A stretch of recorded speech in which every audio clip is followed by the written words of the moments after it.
Hello. So today is Saturday, and so that means that tomorrow's Sunday. And Sundays, I basically prep all of my breads. Usually cook them by Monday. Depends on the recipe. Some I can actually cook the same day. But anyway, so I'm going to start feeding. I feed my starter, my sourdough starter, all week, and so I do little amounts here and there just so that I can keep it alive.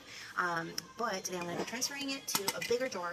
This is, I think it's a gallon jar, because I'm going to be feeding it in a larger amount so that it is good to use tomorrow. Okay, so I am going to stir what's in here. I haven't fed it since yesterday afternoon, so I'm going to mix it, and then I'm going to add a little bit in here, and then whatever is left I actually put it in the fridge. I have another jar in the fridge that I use as discard for my discard recipes like muffins and granola bars and stuff like that.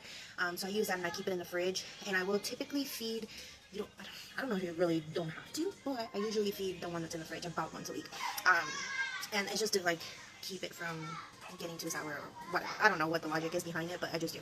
I just feed it a little bit just to get it going. But yeah, so we're gonna do that. If you want to follow along, then keep on watching.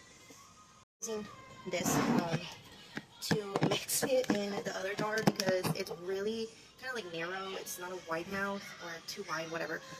So it's hard to use my little spatula. So I'm just gonna use something that's. I did 2 cups of bread flour. Now I'm gonna do about a cup and a half of water, and if it's too thin, then I'll add a little bit of. You want it to be like a thick pancake consistency. You don't want it to be too thin or too thick. That's just what I do. I've noticed that my starter thrives when I have that consistency, but I know everybody mixes it differently, and some people use grams and ounces or whatever. I don't do that. I just I just eyeball it.